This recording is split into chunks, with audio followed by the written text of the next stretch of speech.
Welcome students to the second lecture of the short story The Going Places. So students, so far we have come to know that the short story The Going Places, written by A.R. Barton, uh, explores the theme of adolescent fantasizing and hero worship.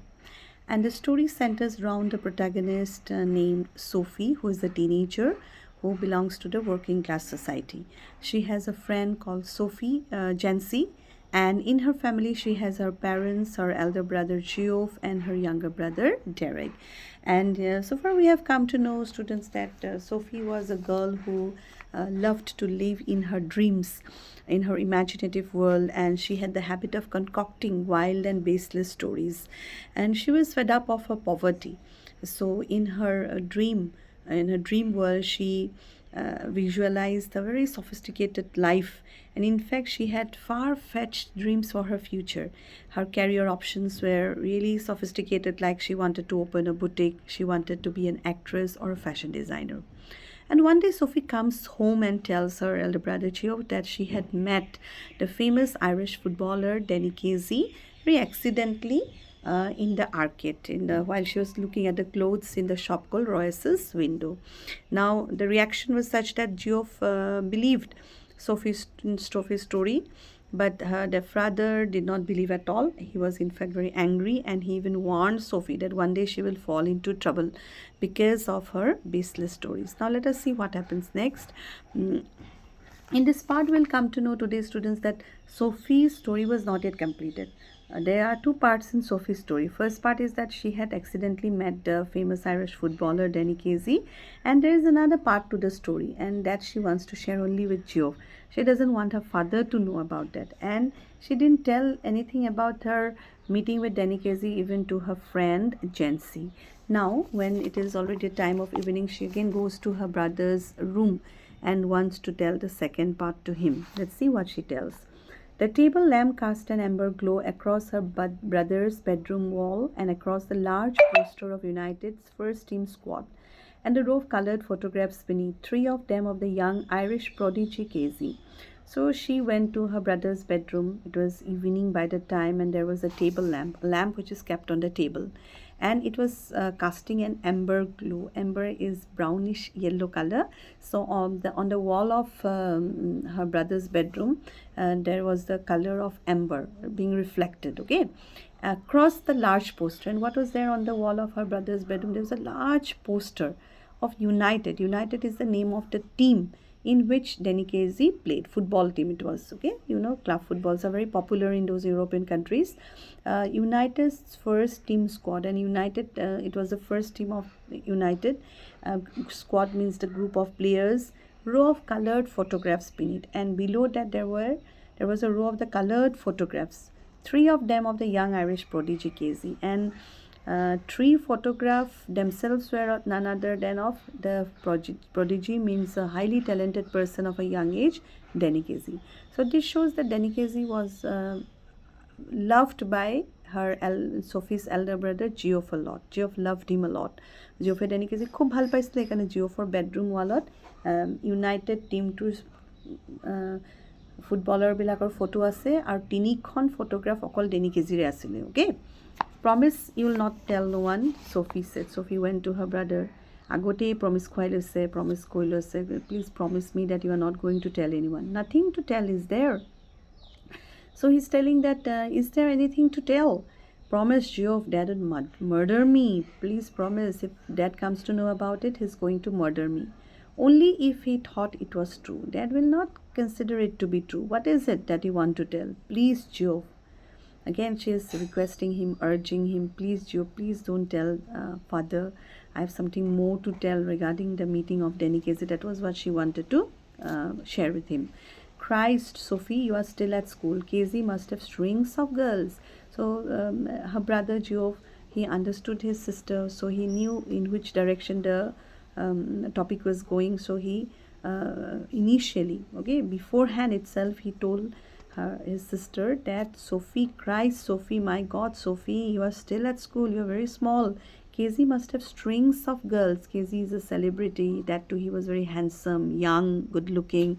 So he must strings of girls. Means he'll have a lot of fans, girls. Okay, who love him so much. Strings of girls after him. He must be having a lot of admirers, girl admirers after him, girlfriends after him. Okay, in fact, Sophie ককায়েকে warn কৰিছে যে তুমি এতিয়াও স্কুলতে তুমি সৰু ছোৱালী হৈ আছা, তুমি কিয় ইমান ডেনি কেজি কথা ভাবিছা? ডেনি কেজিৰ পিছত এতিয়া বহুত ছোৱালী আছে, বহুত ছোৱালী তাৰ পিছত আছে, কাৰণ কেলৈ সি দেখিবলৈ ধুনীয়া, সি এটা চেলিব্ৰিটি। তেনেকৈ ছফিক ককায়েকে ৱাৰ্ণ কৰিছে, you should not fall for him. Okay, no' he doesn't. She is confident, সেইটো হ'ব পাৰে জানো? তাই একদম কনফিডেণ্টলি কৈছে no' he doesn't. That means he doesn't have any girls after him or no girlfriends. How could you know that? He jeered. Okay, Geoff is telling, how can you know that? Okay, he's surprised. He told me, that's how. Denny Casey told me. As if anyone would tell a girl something like that. Now see, it's very obvious. Kunba lorai kobo niki je mor dher girlfriend ase boli. It's impossible, isn't it? That's what her brother is telling, that as if anyone would tell a girl something like, will anyone tell a girl that I have strings of girls in my life? He's not going to tell you the reality. Yes, he did. He isn't like that. But she's so confident regarding Danny Casey, and she's telling that, no, he isn't like that. He's very quiet. Okay, he's a very shy and quiet kind of boy. He isn't like that, means he's not the sort of fellow who makes many girlfriends. He's not like that. He's very quiet. Not as quiet as all that apparently. But Geoff is telling that apparently means what I see, what I have heard from you, doesn't seem that he is very quiet. So from what ground is he telling that? From what point? Because if he was a quiet person, how could he have conversed so much with a stranger? Sophie was a total stranger for him. With a stranger, he talked so much. He told about his plan of opening a shop. He told that he doesn't have girlfriends. In one meeting, in the first meeting itself, how could he tell so many things if he's a man of few words? Hey point to pra Geoff taik koba bicharisile tumi quiet boli keneke koba? Apparently to tenekwa loga nai, tumar logote jodi iman kotha patise tetiahole hi nichchoy swali logot bahut kotha pate. It was nothing like that, and she also could understand what her brother was meaning. Sophie could understand, so she was giving standing in his favor, and she was telling, it was nothing like that, Geoff. It was me spoke first. Okay, so she is giving the argument and clarification, and she's telling that no, moi agot patisu, hi mulot kotha pata nasile. It was I who spoke first. Me spoke first. When I saw who it was, I said, excuse me, but aren't you Danny Casey? When I saw him in the arcade in the Royce shop window, I asked him, aren't you Danny Casey? And he looked sort of surprised. He was surprised. And he said, yes, that's right. And I knew it must be him because he had the accent, like when they interviewed him on the television. And when he said, yes, I was sure that he was Danny Casey because of the accent. See, many people might have same faces, but from the accent, the tone of speaking, she could make out that it was none other than Danny Casey, because often his interviews were telecast in televisions, and she had often seen the interviews of Danny Casey, so she was sure that সেইদিনাখন তাই Danny Casey কে log পাইছে Royce's window, বেলেগ মানুহ নহয়, that celebrity Danny Casey. And I knew it must be him, so I asked him for an autograph for little Derek, but neither of us had any paper or a pen. So she's telling that we talked and I asked for an autograph for our little brother Derek, but we didn't have pen or paper. So then we just talked a bit. We just talked about the clothes in Royce's window. He seemed lonely. Okay, she's telling her brother Geoff tak bor okolkhoriya jen loga hoisle. After all, it's a long way from the west of Ireland, because see, Danny Casey was from Ireland and Sophie was from England. Yes, so they are neighboring countries. Like was Ireland opra ahise okolkhoriya jen lagise, west, long way from the west of Ireland. And then just as he was going, he said, if I would care to meet him next week, he would give me an autograph then. Of course, I said I would. And as they were about to depart, Danny Casey himself told Sophie that today I couldn't give you an autograph. Will you meet me again next week? Then I will give you an autograph. And she was very excited. She said, of course I would. As if he would ever show up. Okay, then at that point, Geoff said that, will he show up? Will he show up? He's a celebrity. You believe me now, don't you? But she was nudging him and telling that you believe me, no, Geoff, don't you? See, so far we have come to know, students, that Sophie's story had two parts. You have to be very clear regarding that, okay? First part, her casual meeting with Danny Casey. Second part, that Danny Casey was again arranging a meeting with Sophie the next week so that he could give an autograph for her little brother, Geoff. Now, from the conversation with Geoff, it seems that Geoff believed in the first part of the story, but he didn't believe in the second part of the story. Why? Because a celebrity maintains a hectic schedule. How can a celebrity just give time to a girl whom he had met for once only? Okay, how can it be possible? সেইটো হ'বই নোৱাৰে। এদিন log পোৱা এজনী সাধাৰণ ছোৱালী ছফিক আকৌ এদিন সময় কেনেকৈ দিব? This Geoff could not digest. Okay, that part he did not. That second part of the story he did not believe. He dragged his jacket, which was shiny and shapeless, from the back of the chair and pushed his arms into it. So Geoff didn't give any importance to the second part. He wore his jacket. How was the jacket? Underline koribo para, shiny and shapeless, and pushed into his arms. Why shapeless? Because he didn't have proper clothes to wear. He was an apprentice mechanic. He was not well to do. She wished he paid more attention to his appearance, wished he cared more about clothes. Sophie, as I told you, students, were a very good observer, and she kept on observing everything, her family members, and she was lost in her thoughts. So when she observed the jacket worn by her elder brother Geoff, she was imagining, and she was unhappy that Geoff did not care about his clothes, and she wished that he paid more importance or attention to his appearance.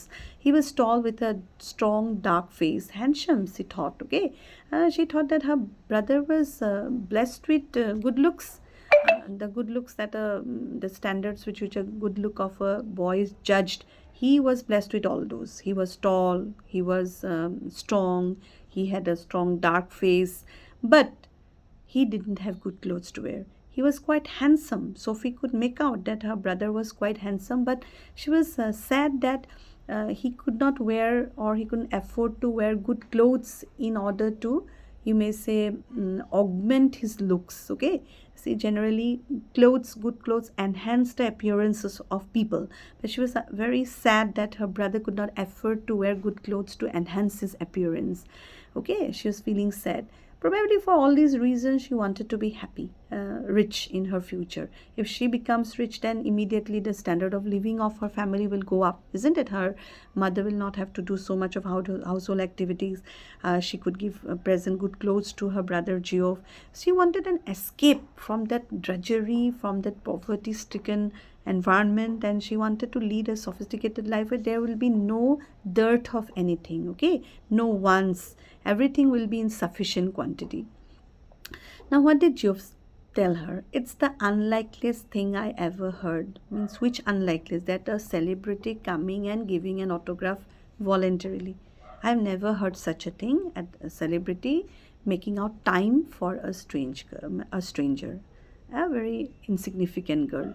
He সেইটো বিশ্বাস কৰিব পৰা নাছিলে, যেটো হ'বই নোৱাৰে, আকৌ আহি তোমাক লগ কৰিব. Okay, so this part ends here. Understood? So this part specially emphasizes the two parts of the story. First part, casual meeting with Danny Casey. Second part, that Danny Casey was going to come and give her an autograph, okay, which Geoff did not believe.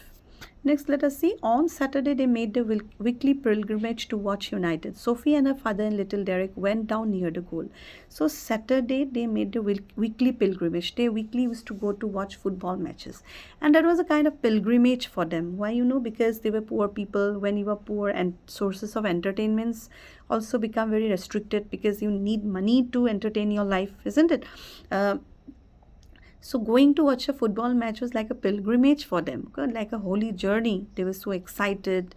Yes, there's a great source of entertainment for them.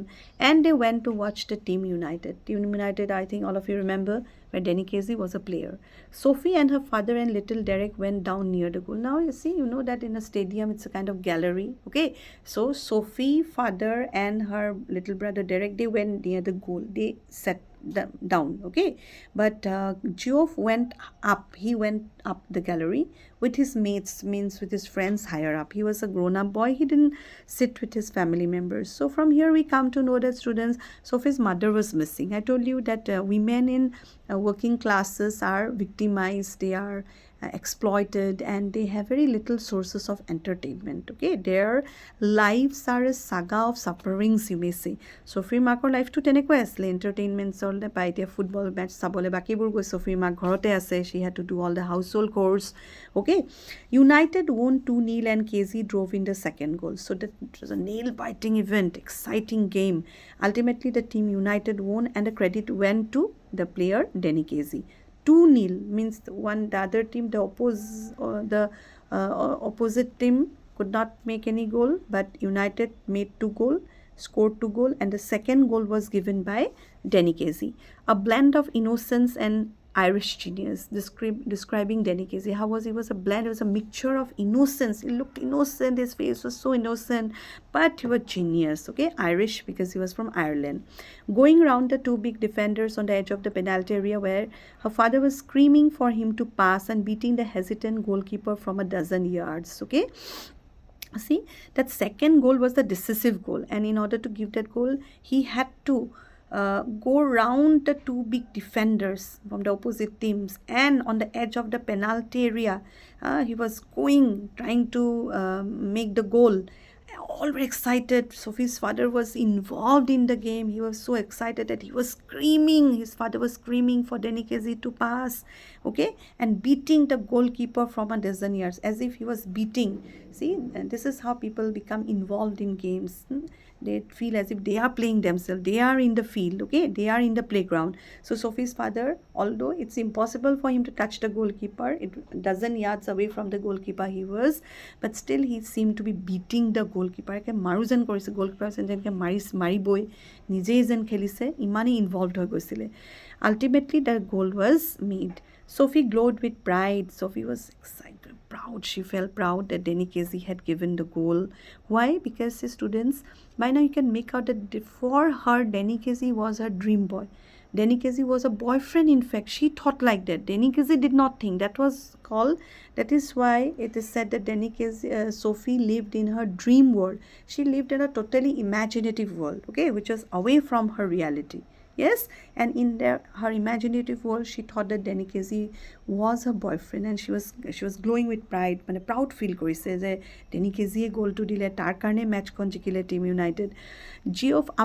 Geoff was ecstatic. Geoff was also very ecstatic, very excited, because you all know that he also loved Denny Casey a lot.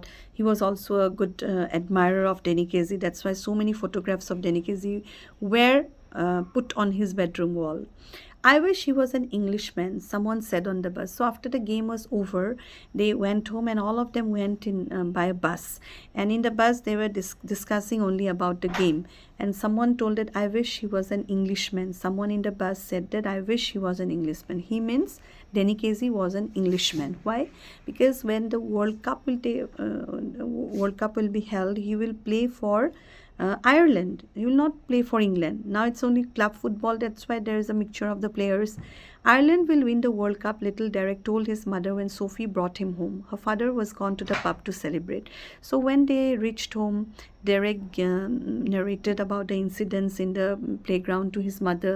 He even gave the information to his mother, informed her that this time Ireland is going to win the World Cup. He told his mother, because Denny Casey was there in playing for the country Ireland. It was his country. Her father was gone to the pub to celebrate. দেউতাক কিন্তু ঘৰলৈ নাহিলে। Sophie, Derek ঘৰলৈ ঘূৰি আহিলে। Geoff ফূৰ্তি পাইছে। Geoffৰ কথাটো ইয়াত লিখা নাই। Probably he had also come home. কিন্তু দেউতাক ঘৰলৈ ঘূৰি নাহিলে। He had gone to the pub to celebrate. He was also excited at the victory of Team United. He had gone to the pub. It's a place where drinks were served to celebrate the victory of Team United. What's this you have been telling? Jency said next week. So this over. Next সপ্তাহত জেন্সিয়ে Sophieক log পাই সুধিছে, এইবোৰ কি কথা মই শুনিছোঁ, তুমি বোলে Denny Caseyক log পালা, how did you meet Denny Casey? That means by now someone had told Jency about Sophie's meeting with Denny Casey. About what? Sophie pretended as if she didn't know. Your Geoff told our Frank you met Denikezi. Now, another character we come here, Frank. Frank was Jency's elder brother. Sophie's elder brother Geoff, Jency's elder brother Frank. So both of them were friends. So Geoff went and told his friend Frank that his sister had met Denikezi. So this shows that he believed the first part of the story, that she had met Denikezi. And Frank went and told his own sister Jency about it, who was Sophie's friend, and she was demanding, Muk toy kuana, you have not told me. This wasn't an inquisition, just Jency being nosy. It was not an inquisition inquiry, but it was a nosy, means interested in other people's nature. That was Jency's, you may say, in her character. But Sophie was startled. Sophie was shocked. Oh, that. Jency frowned, sensing she was covering. Jency understood that Sophie was trying to cover it, not willing to share with her. Yes, that, well, I did. Paisilu our log.